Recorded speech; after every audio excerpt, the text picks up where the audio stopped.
శ్రీమాత్రే నమః.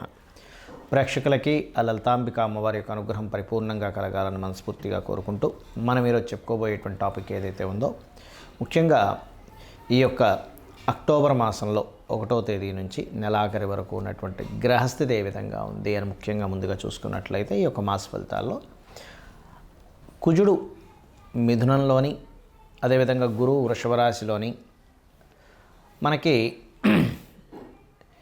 ఈ అక్టోబర్ మాసంలో 10వ తేదీ నుంచి గురువు వక్రిస్తున్నాడు చెప్పాలంటే. అదేవిధంగా అక్టోబర్ 20వ తేదీ నుంచి కుజుడు నీచ పొందుతున్నాడు, గుర్తుపెట్టుకోండి. అదేవిధంగా మనకి కన్యారాశిలో 17వ తేదీ వరకు కేతువుతో రవి ఉంటూ, ఈ రవికేతువులతో పాటు మనకి ఆ యొక్క బుధుని యొక్క సంచారం ఉంటూ, ఆ బుధుడు 13వ తేదీ నుంచి తులలోకి రావడము, 11వ తేదీ నుంచి శుక్రుడు వృశ్చికంలోకి వెళ్ళడము, శని వక్రించి కుంభంలో ఉండడం జరుగుతుంది. ఈ యొక్క గ్రహస్థితిని అనుసరించి ద్వాదశ లగ్నాల వారికి, లగ్నం తెలియని వారి రాశి వారికి ఎటువంటి శుభ ఫలితములు జరగనున్నాయి, ఏ విషయాల పట్ల జాగ్రత్తగా ఉండాలనేటువంటి విషయాలు చెప్తుంది. నేనైనప్పటికీ కూడా చెప్పిస్తుంది సాక్షాత్ ఆ లలిత అమ్మవారి చెప్పిస్తుందని భావిస్తూ ఒక్కొక్క లగ్నం గురించి లేదా ఒక్కొక్క రాశి గురించి తెలుసుకుందాం. వృషభ లగ్నము, వృషభ రాశి. వృషభం వారికి కనుక చూసుకున్నట్లయితే మీకు గురువు వక్రగతి అనేటువంటిది 10వ తేదీ నుంచి, ఈ నెల 10వ తేదీ నుంచి జరుగుతుంది. సో గురువు వక్రగతి వ్యాపార యోగాలని, ఇంపోర్ట్ ఎక్స్పోర్ట్ బిజినెస్ చేసేటువంటి వారికి బాగుంటుంది చెప్పాలంటే, గుర్తుపెట్టుకోండి. అలాగే లగ్నాధిపతి అయినటువంటి శుక్రుడు వివాహ స్థానంలోకి వెళ్ళి కూర్చున్నాడు. అంటే వివాహ సంబంధించినటువంటివి మనకి 13వ తేదీ నుంచి ఎక్కువగా అనుకూలిస్తాయి. అంటే ఫస్ట్ 2 వీక్స్ తర్వాత నుంచి అనుకూలిస్తాయి అనేటువంటి చాలా స్పష్టంగా గోచరిస్తుంది. అలాగే మీ యొక్క జీవిత భాగస్వామి పేరు మీద ఏదైనా ఒక ల్యాండ్ తీసుకోవడం కానీ ఇటువంటివి గోచరిస్తున్నాయి. మరియు ఈ వృషభం వారికి 3వ స్థానంలో ఎప్పుడైతే ఈ యొక్క కుజుడి యొక్క సంచారం జరుగుతుందో, ఇన్వెస్ట్మెంట్స్ చేసే విషయంలో సిబ్లింగ్స్ని నమ్మేదైనా ఇన్వెస్ట్మెంట్ చేయడము, లేకపోతే సిబ్లింగ్స్ ద్వారా కొంత నష్టం కలగడము, లేదా ఒక్కొక్కసారి మిస్కమ్యూనికేషన్స్ జరుగుతూ ఉంటాయి. అంటే చూడండి, ఏదో మనం విని ఇదేదో జరుగుతుంది, ఏదో ప్రమాదం రాబోతుంది, తొందరపాటులో కొన్ని తప్పులు చేస్తూ ఉంటాం. కాబట్టి గాసిప్స్ని నమ్మకండి. గాసిప్స్ని నమ్మి తొందరపాటులో కొన్ని నిర్ణయాలు తీసుకోకండి. ఇది ముఖ్యంగా జాగ్రత్త పడవలసిన అంశం. అలాగే ఇక్కడ మనకి ఏదైతే ఈ రవి 6వ స్థానంలో ఉంటున్నాడో 17వ తేదీ నుంచి, ఈ నెల 17వ తేదీ నుంచి అక్టోబర్ నుంచి నవంబర్ 16వ తేదీ వరకు రవి నీచ స్థానంలో ఉంటాడు, 6వ స్థానంలో. ఈ సమయంలో కాస్త తండ్రి గారి ఆరోగ్య సంబంధించినటువంటి విషయంలో కాస్త జాగ్రత్త వహించాలి.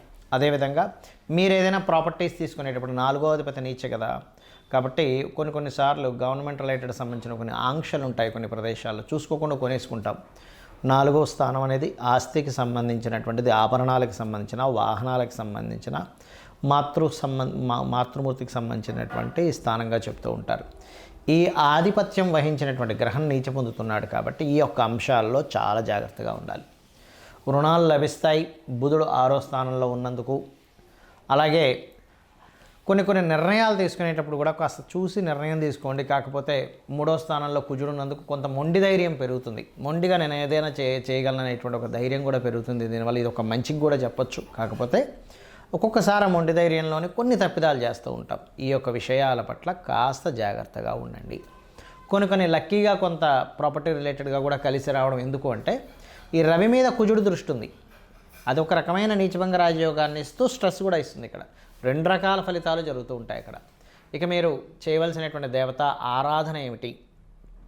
గణపతిని ఎక్కువగా ఆరాధించండి. శనికుజ గ్రహాల దగ్గర దీపారాధన చేయండి. అదేవిధంగా గోవులకి క్యారెట్లు, బెల్లము తినిపించండి. అన్ని విధాలా బాగుంటుంది. ఈ నెల 20వ తేదీ నుంచి కుజుడు నీచ పొందుతున్నాడని చెప్పుకున్నాం. అయితే ఇక్కడ చాలామందికి జాతకం ఉంటుంది, వాళ్ళకి డేట్ ఆఫ్ బర్త్ రాస్తారు, కొంతమంది రాయరు. పలానా లగ్నం అని కానీ, నక్షత్రం అని కానీ, రాశి అని కానీ తెలియదు. మరి తెలియని వాళ్ళ పరిస్థితి ఏమిటి చూసుకున్నట్లయితే, మీరు నవగ్రహాలలో కుజ శని గ్రహాల దగ్గర దీపారాధన చేయండి. గోశాలకు వెళ్ళి గోవులకి క్యారెట్స్ బెల్లము తినిపించండి. ఎందుకంటే మీ యొక్క జన్మజాతకంలో గనక కుజశనుల యొక్క సంబంధం ఉంది అంటే ఎలాగా, కుజశనులు కలిసి ఉండడం కానీ, కుజుడు రాశుల్లో శని, శని రాశుల్లో కుజుడి పరివర్తనా యోగం ఉండడం కానీ, లేనట్లయితే ఒకే రాశి సంబంధం అంటారు. అంటే చూడ్డానికి అవి వేరువేరు రాశుల్లో ఉన్నట్టున్న ఏకరాశి సంబంధం అంటే ఎలాగా, సింహము కర్కాటకంలో ఉన్న, లేదా మనకి మిథునము కన్యా రాశుల్లో ఉన్న ఈ రెండు బుధరాశులే. అదేవిధంగా శుక్రరాశుల్లో ఒక్కోసారి తులలో ఉంటే కుజుడు శని వచ్చి మీ జన్మజాతకంలో వృషభంలో ఉంటాడు, లేదా వృశ్చికం మేషము, ధనస్సు మీనము, మకరము కుంభము ఇలా ఉన్నా కూడా కనెక్టివిటీ ఏర్పరచుకుంటాయి. అలా మీ జన్మజాతకంలో ఉన్నప్పుడు ఇలా గోచారంలో ఈ యొక్క కుజశనులు కనెక్టివిటీ ఉన్నప్పుడు మీకు ఏదైనా కుజుడి యొక్క మహాదశ కానీ శని యొక్క మహాదశ కానీ నడుస్తున్నప్పుడు అది వివాదాలకు దారితీస్తుంది. కాబట్టి వాటికి కొంచెం దూరంగా ఉండండి. అయితే ఇక్కడ వీటన్నిటికంటే కూడా ముఖ్యంగా మీరు చూసుకోవాల్సినటువంటిది మీ యొక్క పర్సనల్ చార్ట్ చూసుకోవాలి. ఎప్పుడు కూడా మన పర్సనల్ చార్ట్లో మనము ఏ మార్గంలో ప్రయాణిస్తే మన యొక్క జీవితం ఉన్నతంగా ఉంటుందనేటువంటిది ఉంటుంది. అది ఎలా ఉంటుంది అంటే చెప్తాను చూడండి. మీ యొక్క నేచర్ ఏదైతే ఉందో ఆ నేచర్కి తగ్గట్టుగా మీరు ఉంటేనే మీ యొక్క లైఫ్ బాగుంటుంది, గుర్తుపెట్టుకోండి. అంటే ఎలాగా, మీ యొక్క జాతకం చెప్తుంది చాలా స్పష్టంగా నువ్వు ఇలా ఉంటే బాగుంటావని. ఇప్పుడు అందరికీ ధనమే కావాలి, ఎందుకంటే ధనం మూలం ఇదం జగత్. కాబట్టి మీ యొక్క ధన యోగం ఎందులో ఉంది, వ్యాపారంలో ఉందా, ఉద్యోగంలో ఉందా, విదేశాలకు వెళ్ళడం ద్వారా ఉందా, సర్వీసెస్ చేయడం ద్వారా ఉందా, మీడియేటింగ్ చేయడం ద్వారా ఉందా అనేటువంటిది మీ ధనాధిపతి చాలా స్పష్టంగా చెప్తాడు. ఒక్కో వ్యక్తికి ఒక చూడండి, బంగారం అమ్ముతే ఉంటే ఒక వ్యక్తికి బంగారంలో లాస్ వస్తుంది. అదేమిటంటే బంగారంలో కూడా లాస్ వస్తుందా అంటే వస్తుంది. ఒక వ్యక్తికి చెత్త అమ్ముకోవడం ద్వారా కూడా డబ్బులు వస్తాయి. అంటే ఏమిటి, మీ సెకండ్ లార్డ్ ఏ కాంబినేషన్లో ఉన్నాడు. కొంతమంది తెలియక సంపాదించిన ధనాన్నంతా తీసుకెళ్ళి ఒక దగ్గర పెడతారు, అక్కడ నష్టపోవడం జరుగుతూ ఉంటుంది. ఆ రకంగా దాదాపుగా ఏంటంటే మీకు తెలియకుండానే కొన్ని తప్పిదాలు జరుగుతుంటాయి. మీ యొక్క జన్మజాతకాన్ని స్పష్టంగా అంటే ఒక దాని గురించి సరైన పట్టున్నటువంటి మీకు తెలిసిన ఆస్ట్రాలజర్కి చూపించుకున్నట్లయితే చాలా స్పష్టంగా చెప్పడం జరుగుతుంది. ఏమంటే ఇక్కడ మీరు ఇన్వెస్ట్మెంట్ చేయండి, ఇక్కడ మీరు చేయొద్దు, ఇది ఇలా చేయండి అనేటువంటిది. అదేవిధంగా కొన్నిసార్లు కొన్ని ప్రయత్నాలు చేస్తుంటాం, ప్రయత్నం సఫలీకృతం అవ్వదు. దానికి పర్టికులర్గా మీ జన్మజాతకంలో ఏ గ్రహాలు యాక్టివ్ అయితే, ఏ గ్రహాలు డీయాక్టివ్ అయితే మీ ప్రయత్నం సాగుతుంది అనేటువంటిది ఉంటుంది. అదేవిధంగా మీ యొక్క జాతచక్రంలో జ్యోతిష్శాస్త్రం అంతా ఒక ఎత్తైతే వాస్తు మీరు ఏ డైరెక్షన్లో ఉండాలి అంటే చిన్న ఎగ్జాంపుల్ చెప్తాను చూడండి. మనకి మన లైఫ్లో కూడా కొన్ని చేసే పనులు, చేయకూడని పనులు ఉంటాయి కొన్ని. అలాగే జ్యోతిష్శాస్త్రం వాస్తుపరంగా కూడా ఉండకూడని డైరెక్షన్స్, ఉండే డైరెక్షన్స్ ఒక్కొక్కరికి ఒక్కో రకంగా ఉంటుంది. మీ పేరులో ఉండే మొదటి అక్షరాన్ని వర్గుగా తీసుకొని వర్గు నిర్ధారణ పరంగా మీరు ఏ డైరెక్షన్లో ఉంటే బాగుంటుంది అంటే మనకు శాస్త్రంలో అన్ని డైరెక్షన్స్ మంచివే, కానీ మీకేది సరిపోతుందని చెప్పబడింది శాస్త్రంలో.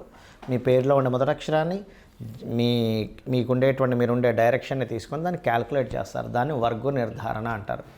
దాని గురించి నేను 8 వీడియోలు చేశాను. పంచాంగాల్లో కొన్ని తప్పులు ఉన్నాయని చెప్పాను. మీరు అది క్లియర్గా క్యాల్కులేటివ్గా చెప్పినటువంటిది మీరు చూసుకోవచ్చు కూడా. అదేవిధంగా కొంతమందికి సంతానం ఎందుకు కలగట్లేదని కానీ దానికి ఏం చేసుకోవాలి, చిన్న రెమెడీస్తో దక్షిణామూర్తి ఆరాధన, దత్తాత్రేయుడు యొక్క ఆరాధన ద్వారా సంతానం కలుగుతుంది. లేదా మీ పంచమాధిపతి ఎవరో తెలుసుకొని చేయొచ్చు. కొన్నిసార్లు అదే పంచమాధిపతి షేర్ మార్కెట్కి, సినిమా ఫీల్డ్కి, కొన్ని లవ్ రిలేటెడ్ సంబంధించిన విషయాలు కూడా కనెక్ట్ అయి ఉంటాడు. అలాంటప్పుడు ఆ ఫీల్డ్స్లో రాణించే యోగం ఉంటే ఖచ్చితంగా రాణిస్తారు, అందులో ఎటువంటి సందేహం లేదు. కొంతమందికి సినిమా ఫీల్డ్లోనే టాప్ పొజిషన్లోకి వెళ్తారు, అదే సినిమా ఫీల్డ్లోకి వెళ్ళడం ద్వారా డౌన్ఫాల్ అవుతూ ఉంటారు. సో అది అసలు ఎందుకు జరుగుతుంది అనేటువంటిది మనం పట్టుకోగలగాలి. అదేవిధంగా వివాహ సమయాన్ని కానీ, వ్యాపార సమయాన్ని కానీ, విదేశాలకు వెళ్ళేటువంటి యోగాలు కానివ్వండి, కొన్ని తెలుసో తెలియకో పూర్వజన్మలో చేసినటువంటి కొన్ని కర్మల ఆధారంగా కొన్ని దోషాలు ఏర్పడతాయి. అంత మాత్రం చేత ఏదో దోషం ఉంది, నా జీవితం ఇంక ఇక్కడ అయిపోయింది, ఏలినాడు శని నడుస్తుంది కాబట్టి ఏదో అయిపోయింది, సర్పదోషం నడుస్తుంది కాబట్టి ఇంక నా జీవితం అయిపోయింది అనడానికి లేదు. అలా ఎక్కడా కూడా శాస్త్రంలో చెప్పలేదు అంటా నేను. ఎందుకంటే ఏ మహర్షి కూడా, ఏ గ్రంథంలోని కూడా నీకు ఈ దోషం ఉంటే నీ లైఫ్ ఇంక అయిపోయిందని ఎక్కడ రాయలేదు. చూపించండి కావాలంటే. నీకు ఈ దోషం ఎందుకు ఏర్పడిందో చెప్పాడు మహర్షి.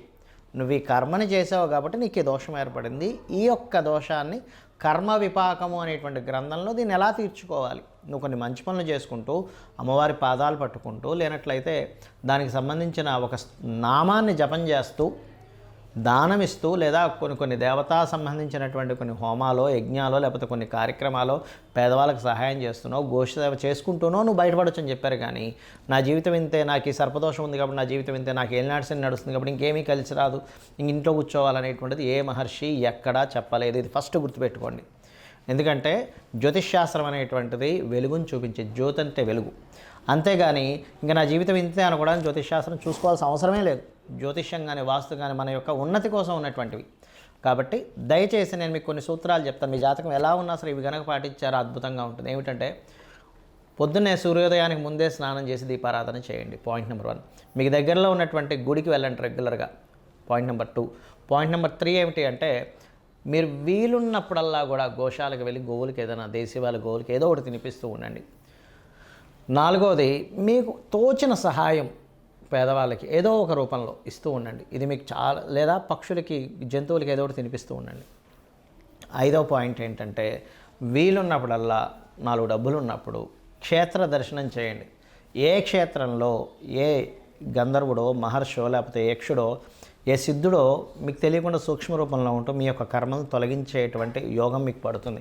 ఇవి చేయండి చాలు. అంతేగాని ఏదో దోషం ఉంది, ఏదో అయిపోతుంది, నా జీవితం ఇంతే అనేటువంటి వాటిల్లో ఉండి అనవసరంగా మీ యొక్క జీవితాలు పాడు చేసుకోకండి.